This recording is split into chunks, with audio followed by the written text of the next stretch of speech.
Hello दोस्तों, कैसे हो आप लोग?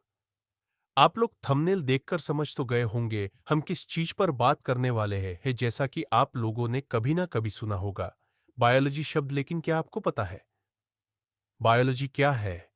क्यों पढ़ाई जाती है बायोलॉजी? क्यों जरूरी है बायोलॉजी? तो चलिए हम इस पर चर्चा शुरू करते हैं। What is biology? बायोलॉजी क्या है?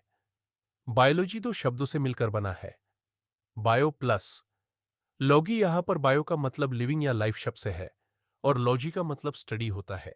बायोलॉजी की परिभाषा या definition: biology is the study of living organism and living processes occurring in them. इसका मतलब जीवित जीवों के बारे में जानना और उनके अंदर चल रहे प्रोसेसेस को जानना।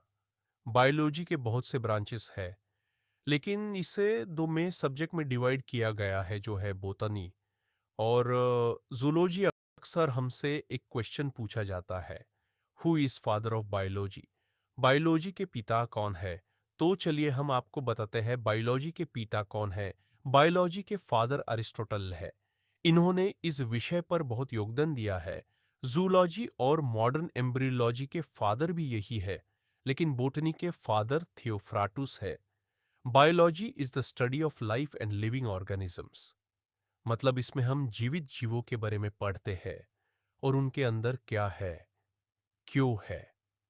जानते हैं, लोगों को लगता है कि इसमें हम बस जीवित चीजों के बारे में पढ़ते हैं, लेकिन नहीं, हम इसमें नॉन लिविंग थिंग्स के बारे में भी पढ़ते, जैसे सॉइल, मिट्टी, वाटर, पानी, सनलाइट, एनवायरनमेंट एक्सेट्रा। इसका एक सेक्शन इकोलॉजी भी है, जिसमें हम living and non living things के इंटरैक्शन के बारे में पढ़ते हैं। एको शब्द ग्रीक वर्ड इयोकोस से लिया गया, जिसका मतलब घर होता है। अब हम आगे चलते हैं और जानते हैं कि इसमें हम क्या जानने की कोशिश करते हैं। व्हाट लिविंग थिंग्स आर, जिंदा जीव क्या है।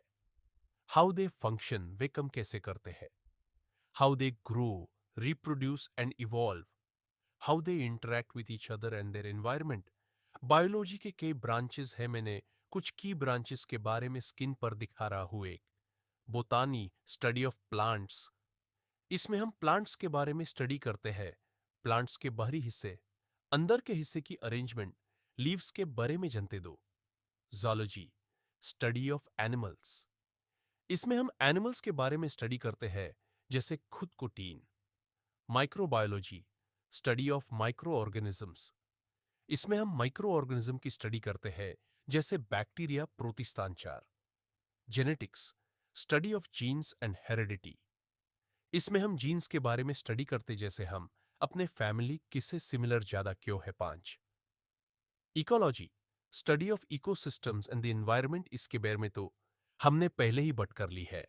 6, cell biology, study of cells, the basic unit of life. इसमें हम सेल की स्टडी करते। क्या आपको पता, एवरी लिविंग ऑर्गेनिज्म सेल से ही बना। सेल ही फंडामेंटल यूनिट ऑफ लाइफ है और यूनिवर्सल है एक लिविंग थिंग्स लिए। 7, physiology, study of body functions and systems. इसमें हम बॉडी सिस्टम्स और फंक्शंस के बारे में स्टडी करते, जैसे ह्यूमन फिजियोलॉजी। ह्यूमन फिजियोलॉजी में हम बॉडी के हर पार्ट को पढ़ते हैं और उसके फंक्शंस के बारे में। अब मुझे लगता है कि आपको आइडिया लग गया होगा बायोलॉजी क्या है।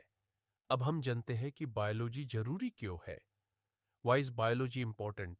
क्योंकि हमारे चारों तरफ बायोलॉजी है। हम रोज देखते तो है, लेकिन विचार नहीं करते। जैसे कुत्ता, बिल्ली, ये सब तो हम रोज देखते हैं, लेकिन हमारे बीच इतने छोटे जीव भी है जिन्हें हम खुली आंखों से देख नहीं सकते, जैसे माइक्रोब। ये इतने छोटे होते हैं कि हमें इनको देखने के लिए माइक्रोस्कोप की जरूरत पड़ती है। इनमें बहुत से माइक्रोब हमारे लिए जरूरी होते हैं, इतने जरूरी कि अगर ये ना हो तो हम जिंदा नहीं रह सकते। अब आप सोच रहे होंगे, ये हमारी क्या मदद कर रहे हैं, ये तो हमें बीमार करते हैं। तो चलिए मैं आपको एक छोटे से एग्जाम्पल के जरिए आपको बताता हूं कि हमारे पेट के अंदर हजारों लाखों बैक्टीरिया होते, जो हमारे खाने को पाचने में मदद करते। अगर ये ना हो तो हमारे पेट में जो भोजन है, उस पाचने में सालों लग जाएंगे। दूध से दही भी एक माइक्रोब ही बनाता है, जिसका नाम लैक्टोबासिलस एसिड बैक्टीरिया है। तो आपने जाना कि माइक्रोब्स हमारे लिए कितने जरूरी है। ये सब चीजें हमें बायोलॉजी के अंदर जानने को मिलता है। ऐसी बहुत सारी चीजें जानने को मिलती है। बायोटेक्नोलॉजी भी बायोलॉजी के अंदर आती, जो मेडिकल, फार्मास्यूटिकल, एग्रीकल्चर जैसी फील्ड में बहुत हेल्प करती है। इस दुनिया में लाखों जीव जंतु है, लेकिन साइंटिस्ट अभी तक 17 से 8 लाख ही खोज पाए हैं। इतनी बड़ी डाइवर्स दुनिया को समझने में मदद मिलती है बायोलॉजी की सहायता से। तो मैं वीडियो खत्म करता हूँ। उम्मीद करता हूँ आपको वीडियो पसंद आई होगी। अगर आपको वीडियो अच्छी लगी हो तो प्लीज चैनल को सब्सक्राइब एंड वीडियो को लाइक करें। मैं बायोलॉजी को ऐसे ही आसान तरीकों से आपको बताता रहूंगा। Thank you.